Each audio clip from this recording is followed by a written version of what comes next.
Lootok, the word Lootok is a Native American word from the Hopi tribe, and it means the day after tomorrow. We selected that word because it embraces what business continuity and crisis management are all about, which is preparing for what may come tomorrow. We are a business continuity management advisory firm. We're headquartered in New York City, and we specialize in all the various competencies that he mentioned. I started Lootok because, as he mentioned, I wanted to do something different in the industry. One of the first things I did was to create this in-house creative and learning center designed to really engage people through learning, through adoption, and design. And here are three just quick examples of how a creative learning center can benefit a business continuity program. The first one is BCM branding. So we use the same marketing, branding, and sales techniques that your organizations use to sell to their customers. We take those same techniques and apply them in-house to the organization, to the leaders that run these programs, to become entrepreneurs of the program. This is extremely critical when we're looking at creating change within a program. So when we go from the mindset of BCM is a program, it's a cost, it's about planning and plans, and all of a sudden I want to change it to now it's a brand. Well, that's a whole different way of looking at your program. The brand has what? It's products. So what would be some products in a BCM program? We have a risk assessment, you could have a planning, an exercise. So if you have a brand and product, you got a market share, you got customers, you got price points, you got PR, and so it's really about building a business within your own business and fighting for market share with other initiatives happening within your organization. Second example is cognitive learning. So we integrate learning in everything we do, even from a simple one-on-one interview with somebody. Learning is the core root, it's the thread that puts everything together. So we use heavily cognitive neural techniques to accommodate the various learning styles, because everybody learns differently. I happen to be a kinesthetic learner, so if I don't get to do something or play an activity, I'll probably fall asleep within 10 minutes. And so that's also one of the reasons that led me to creating this in-house center. The third example, which is really the purpose of today, which is activity-based, learning activity-based data collection. And so our activities facilitate learning around the planning process. So not just planning, but everything we do around that process, we integrate learning. At the same time, when you do this, it helps us to communicate the need, the reasons for BCM and crisis management. Okay, so we're going to jump into a few activities. First of all, our business continuity battle. How many of you have ever seen the TV show Family Feud? People fairly familiar with that format? So it's based on questions that there's really multiple answers to. We've passed out these buzzers around the room. Name some challenges that business continuity professionals believe may impede business continuity process within their organization in 2013.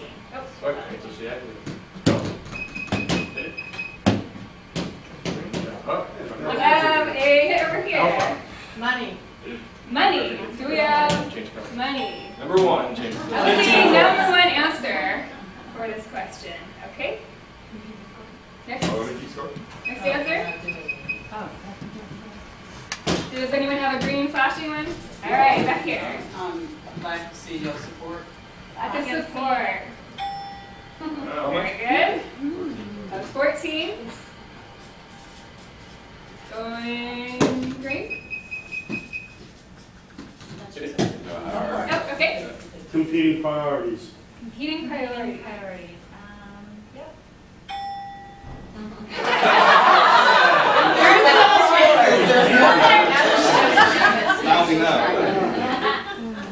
So how did interacting with that information in that way make you guys think about it?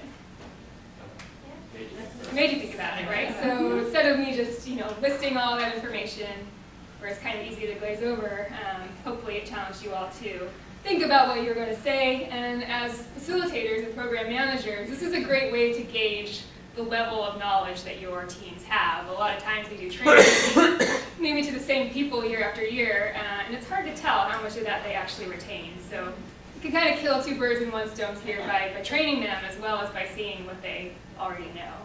You're also reaching, this was great because you reached us on our channel. I mean, we're kind of challenged in this business because what we do is counterintuitive and nobody likes it, nobody wants to pay attention, we're doom and gloom and death and dollars. But you made it something that is appealing to people, as opposed to disasters aren't appealing to people. So I commend you for that.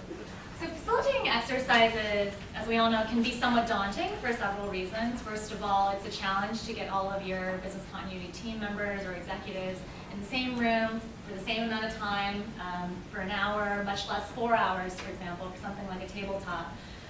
Also, sometimes it can be confusing to know which type of scenario is best for exposing gaps or really testing the procedures in your plan. So we want to show you a couple of quick ways you can use in order to make your next business continuity exercise more effective and memorable. So here's another game or activity that most of you will remember from childhood, probably. How many of you are familiar with Mad Libs? Okay. So Mad Libs, for those of you who aren't familiar, is a game in which you fill in the blanks to create a unique story. Now, why are we talking about Mad Libs today? Well, when you're developing business recovery plans, one of the biggest challenges is developing recovery strategies or recovery tasks. And the reason for this is because you're dealing with an unknown scenario. It's difficult for people sometimes to develop a plan when they're thinking of a situation with so many wide parameters, and it's easier when you have some specific context for thinking about how you might approach the situation. So let's try the one for, how about reassignment. So I'm going to ask, who can give me an extreme weather event? Tornado. Tornado, okay. And then I need an adjective. Okay, so let's take a look at our scenario. A tornado went through the region last night, causing massive damages. All public transit and roads are closed, including the extremely furry way you usually come to work. This has also prevented access to Antarctica, the relocation site.